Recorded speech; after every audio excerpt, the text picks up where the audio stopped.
Nah, sekarang kita lanjutkan ayat 62. Yahlifuna billahi lakum liyurdukum wallahu wa rasuluhu ahaqqu an yurduh in kanu mu'minin. Mereka bersumpah kepadamu dengan nama Allah untuk menyenangkan kamu, padahal Allah dan Rasulnya lebih pantas mereka mencari keridhaannya jika mereka orang mukmin. Mereka orang-orang munafik bersumpah demi Allah untuk menyenangkan kalian kaum muslimin. Wallahu wa rasuluhu ahaqqu ayyurdu, padahal Allah dan Rasulnya lebih berhak untuk diraih keridhaannya. Orang-orang munafik di dalam bertindak tanduk, di dalam melakukan amalan-amalan tendensinya bukan karena Allah, di jalan Allah, bukan. Kepentingan mereka adalah bagaimana bisa tinggal di tengah-tengah kaum muslimin, mendapatkan keamanan dengan semestinya, bisa bekerja dengan semestinya, bisa berjual beli, berbisnis dengan semestinya. Mereka tidak curiga, mereka tidak sampai mengetahui kedoknya. Paling penting itu bagi mereka. Sehingga ketika ada suatu indikasi kedok bisa tersingkap, bersumpah-sumpah. Harapannya agar para sahabat kaum muslimin menerimanya, tidak curiga. Itu yang diharapkan oleh orang-orang munafik. Gak ada sedikit pun motivasi untuk meraih keridhaan Allah, gak ada. Tapi keridhaan manusia.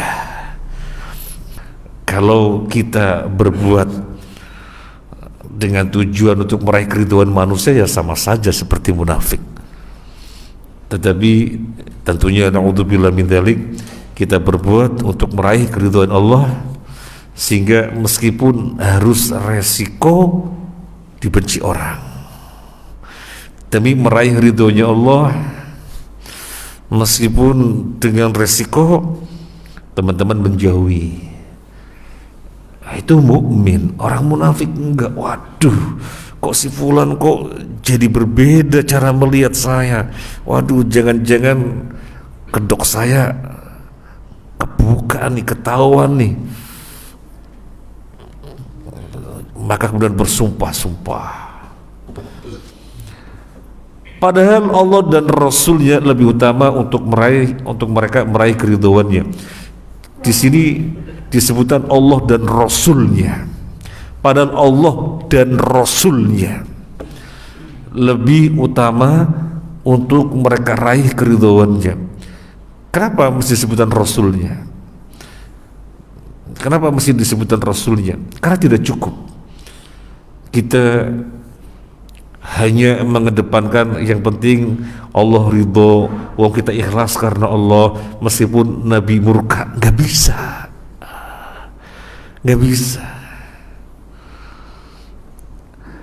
Kita berbuat ikhlas karena Allah dengan tidak mendatangkan sesuatu yang menyelisihi Nabi. Maka di sini disebutkan wallahu wa rasuluhu ahaqqu, Allah dan Rasulnya. Jadi Rasulnya di sini diatofkan kepada Allah karena pentingnya untuk mendapatkan keridhaan Allah adalah dengan tidak menyelisih beliau sallallahu alaihi wasallam. Makanya Allah berfirman, "Qul in kuntum tuhibbunallaha fattabi'uni yuhibbukumullah wa yaghfir lakum dzunubakum." Katakanlah, jadi Nabi disuruh mengatakan, kalau kalian mencintai Allah, maka ikutilah aku. Jadi Nabi disuruh mengatakan demikian, kalau kalian mencintai Allah, maka ikutilah aku. Artinya cintanya kalian kepada Allah dinyatakan cinta yang benar, patokannya kalau kalian tidak menyelisihi syariat yang aku bawa. Karena syariat yang aku bawa tidak lain adalah wahyu dari Allah. Kalau kalian merasa mencintai Allah, ikhlas karena Allah, korban tenaga, korban waktu, korban pikiran, sampai harus cuti, sampai harus nabung, tapi untuk satu ritual yang penting ikhlas, padahal tidak pernah diajarkan oleh Nabi, ya nggak bisa semacam itu dikatakan cinta. Nggak bisa semacam itu dikatakan untuk meraih ridhonya Allah. Jadi di sini kita perhatikan, wallahu wa rasuluhu. Jadi Rasul di sini diatofkan kepada Allah di dalam masalah ridho. Allah dan Rasulnya lebih berhak untuk mereka meraih keridhoannya, karena tidak bisa hanya ikhlas karena Allah saja dengan menyelisih Rasul sallallahu alaihi wasallam. Dan kita lihat yang berikutnya. Wallahu wa rasuluhu ahaqu ayyurduh. Coba lihat. Ayyurduhu apa ayyurduhuma? Coba dilihat redaksi ayatnya. Ayurduhu apa ayurduhuma? Ayurduhu, padahal sesuai dengan nahwu yang kita pelajari, wallahu wa rasuluhu ahaqu ayurduhuma, kan begitu. Kalau kita melihat pada nahwu, misalnya begini,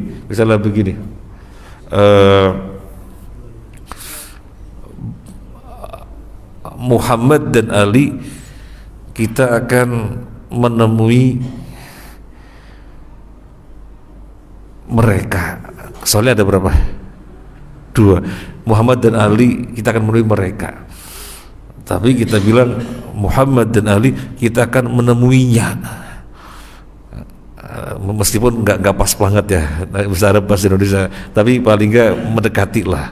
Kalau banyak kan mereka, kalau satunya gitu ya, Muhammad dan Ali, kita akan menemui mereka, mestinya kan begitu. Tapi kalau kita mengatakan Muhammad dan Ali, kita akan menemuinya, lo gimana sih? Kalau disebut 2 orang kok pakainya nya, mestinya kan mereka. Nah, meskipun tidak persis dengan bahasa Arab, tidak sama persis, tapi maksud saya memudahkan pemahaman, kurang lebihnya demikian. Allah dan Rasulnya lebih berhak untuk mereka meraih keridhoannya. Bukan huma. Artinya apa? Penegasan yang tadi, keridhaan Allah dan Rasul adalah satu. Keridhaan Allah dan Rasul adalah satu. Gak bisa semata-mata ikhlas cinta meraih ridhonya Allah, tetapi menyelisihi apa yang dibawa oleh Nabi sallallahu alaihi wasallam, yang secara khusus istilahnya bid'ah. Mereka ikhlas karena Allah, meraih ridhonya Allah, tapi tidak peduli sesuai dengan apa yang dari Nabi apa tidak. Itu namanya tidak benar cintanya, tidak benar untuk dikatakan meraih ridhonya. Nah, inkanu mu'minin, jika mereka adalah orang beriman. Jika mereka orang beriman, maka Allah dan Rasulnya lebih berhak untuk mereka raih keridhoannya, bukan ridhonya manusia. Maka siapapun yang mengedepankan ridhonya manusia dengan mengesampingkan ridhonya Allah dan Rasul, bukan orang mukmin. Karena orang mukmin pasti mengedepankan ridhonya Allah dan Rasul, bukan ridhonya manusia. Maka bersyukurlah bapak-bapak, ibu-ibu kita semuanya, ketika kita berkekuatan untuk ini. Dibenci atau harus ditinggalkan teman akrab sekalipun, atau barangkali mereka awalnya adalah customer kita, kemudian melihat kita kekeh dengan sunnah, kemudian gak jadi customer lagi, gak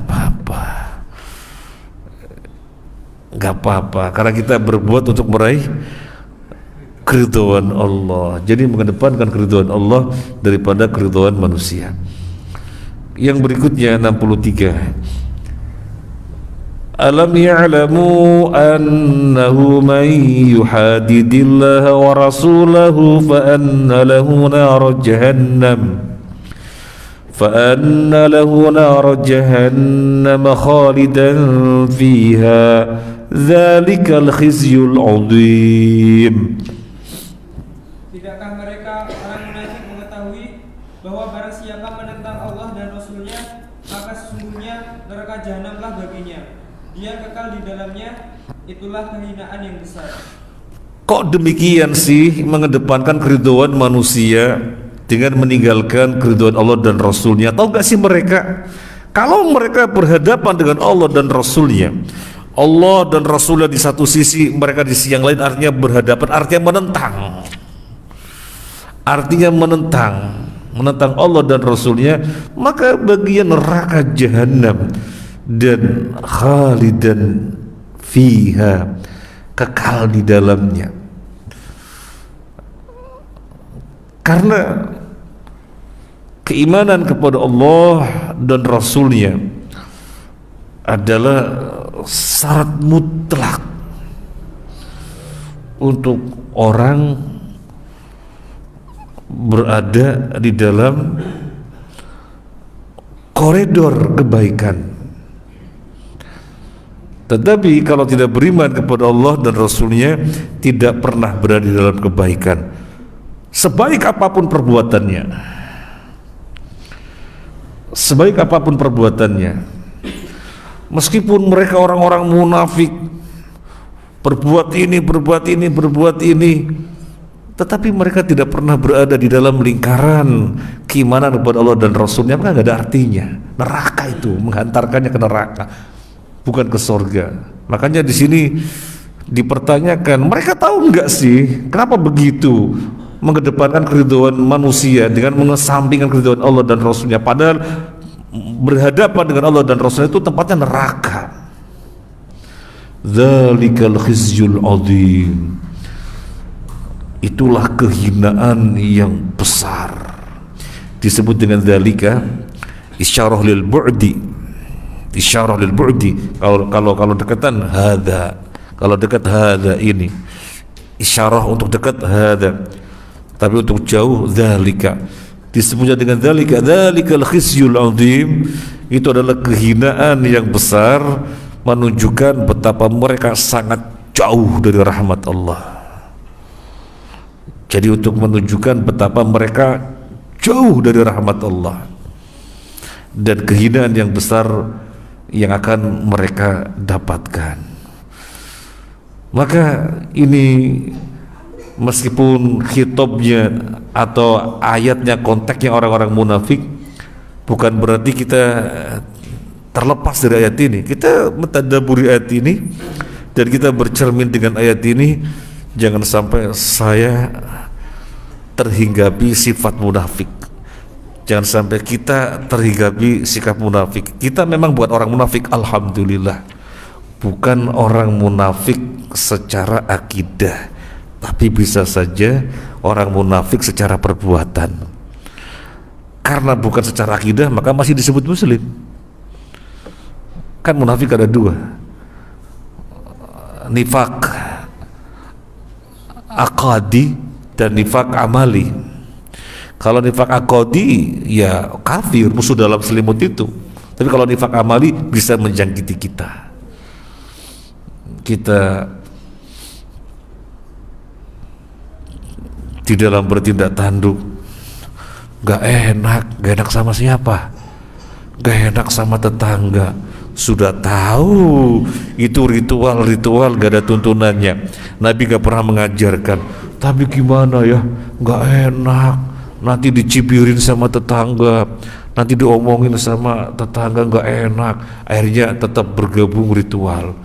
Maka pertanyaan kita, gak tetangga kok, dengan tetangga kok gak enak ya?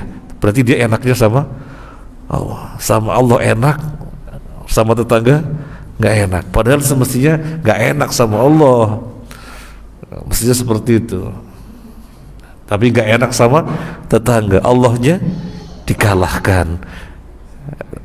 Sama enggak di dalam ayat ini? Sama apa enggak? Sama secara perbuatan sama. Jadi ingin meraih ridhonya manusia, mengesampingkan ridhonya Allah. Termasuk sebagian kaum muslimin yang sesungguhnya mereka sudah tahu petunjuk syariat tentang kematian. Orang meninggal itu dimandikan, dikafani, disolati, dikuburkan, kemudian kalau punya hutang segera dilunasi hutangnya, punya tanggungan segera diurus, diselesaikan tanggungannya, kemudian keluarganya khususnya dan kaum muslimin pada umumnya mendoakan, dan mendoakan kapanpun, gak ada ketentuan waktu-waktu tertentu. Gak pernah diajarkan adanya ritual 3 hari, 7 hari, 40 hari, 100 hari, 1000 hari. Gak pernah ada. Mereka sudah pada tahu, tapi kemudian tetap aja mengadakan. Soalnya gak enak sama tetangga, sampai dibela-belain, gak punya duit harus hutang-hutang. Akhirnya suami istri bertengkar, soalnya duitnya nggak ada, sementara tetangga nanti malam mau datang, mau acara biar genap 7 hari, 40 hari. Belum nanti kalau sudah 40 hari, orang yang setiap hari ke kuburan terus harus ngasih sarung.